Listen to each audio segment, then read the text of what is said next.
KSRTC ಇಲಾಖೆಯಲ್ಲಿ work ಮಾಡ್ತಾ ಇದ್ದೀನಿ. ಯಾಕಂದ್ರೆ 20 ವರ್ಷ ಸರ್ವಿಸ್ ಆದ್ರೂ ಸಹ ಜೀವನದಲ್ಲಿ ಲಕ್ಸುರಿ ಆಗಿಲ್ಲ. ಸಂಬಳ ಮಕ್ಕಳು ವಿದ್ಯಾಭ್ಯಾಸ, ಮನೆ ಬಾಡಿಗೆ, ರೇಷನ್ ಅದೇ ಆಗ್ತಾ ಇದೆ. ನಾನು ನನ್ನ ಸಂಸಾರ ಲಕ್ಸುರಿ ಆಗಿರ್ಬೇಕು ಅಂತ ಈ ಒಂದು ಕಾನ್ಸೆಪ್ಟ್ ನನ್ನ ಸ್ನೇಹಿತರಾದ ಮಹೇಂದ್ರ ಸರ್ ಅವರು ನನಗೆ ಈ ಒಂದು ವಿ.ಎಸ್.ಆರ್.ಪಿ.ಎಸ್ ಗೆ ಪರಿಚಯ ಮಾಡಿಕೊಟ್ರು. ಯಾಕಂದ್ರೆ ನಾನು ಕಂಡಕ್ಟರ್ ಕೆಲಸ ಮಾಡ್ಕೊಂಡು ಈ ಒಂದು ಬಿಸ್ನೆಸ್ ಮಾಡ್ತಾ ಇದ್ದೀನಿ. ಯಾಕಂದ್ರೆ ನನ್ನ ಫ್ಯಾಮಿಲಿ ಲಕ್ಸುರಿ ಇರಬೇಕು, ಮುಂದಿನ ದಿನಗಳಲ್ಲಿ ನಂದೇ ಆದಂತ ದೊಡ್ಡ ಟೀಮ್ ಆಗಬೇಕು, ಲಕ್ಷಾಂತರ ಯುವಕರು ನನ್ನ ಜೊತೆಯಲ್ಲಿ ಲಕ್ಸುರಿಯಾಗಿ ಫ್ಯಾಮಿಲಿ ನಡೆಸಬೇಕು ಅನ್ನೋದು ನನ್ನ ಕಾನ್ಸೆಪ್ಟ್. ಯಾಕಂದ್ರೆ ನಾನು 6 ತಿಂಗಳಾಯ್ತು ಈ ಒಂದು ಕಾನ್ಸೆಪ್ಟ್ ಬಂದು.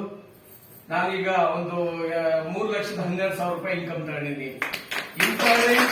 ಇಂಥವರಿಗಿಂತ ನನ್ನ ತಂದೆಗೆ ಮಂಡಿ ನೋವಿತ್ತು. ಯಾಕಂದ್ರೆ ಬೆಡ್ ಮೇಲೆ ಮಲಗಿದ್ರೆ ನನ್ನ ತಾಯಿ ನಾವು ಕೈ ಹಿಡಿದು ಟಾಯ್ಲೆಟ್ ರಿಸೀವ್ ಮಾಡಿಸ್ಬೇಕಾಯ್ತು ಅಂತ ಪರಿಸ್ಥಿತಿ ಇತ್ತು. ನನ್ನ ತಾಯಿಗೆ 410 ಶುಗರ್ ಇತ್ತು, ನನಗೆ ಗ್ಯಾಸ್ಟ್ರಿಕ್ ಮತ್ತು ಬಿಪಿ ಇತ್ತು. ಯಾಕಂದ್ರೆ ಇಲ್ಲಿ ಬೇಕಾಗಿದ್ದು ನಮಗೆ ಇನ್ಕಮ್ ಅಲ್ಲ, ನನಗೆ ಆರೋಗ್ಯ ಬೇಕಾಗಿತ್ತು. ನಮ್ಮ ಮಹೇಂದ್ರ ಸರ್ ಅವರು ನಾವು ಹೋಗಿ ಪ್ರಾಡಕ್ಟ್ ತಗೊಂಡ್ಬಂದು, ಬಟ್ ಆ ಪ್ರಾಡಕ್ಟ್ ತಗೊಂಡು ಯೂಸ್ ಮಾಡಿದ್ಮೇಲೆ ಗೊತ್ತಾಯ್ತು ಈ ಒಂದು ಪ್ರಾಡಕ್ಟ್ ಎಂತ ದಮ್ ಇದೆ ಅಂತ. ಅದರಿಂದ ನಾನು ಹೇಳಕ್ ಇಷ್ಟಪಡ್ತೀನಿ. ಯಾಕಂದ್ರೆ ಇಲ್ಲಿ ಆರೋಗ್ಯನೂ ಇದೆ, ಆದಾಯನೂ ಇದೆ. ಹಾಗಾಗಿ ನಿರುದ್ಯೋಗದಲ್ಲಿರುವಂತಹ ಯುವಕರನ್ನ ಬೆಳೆಸಿ ಅಂತ ಹೇಳ್ತಾ ನನ್ನ ಮಾತನ್ನು ಮುಗಿಸ್ತೀನಿ. Thank you.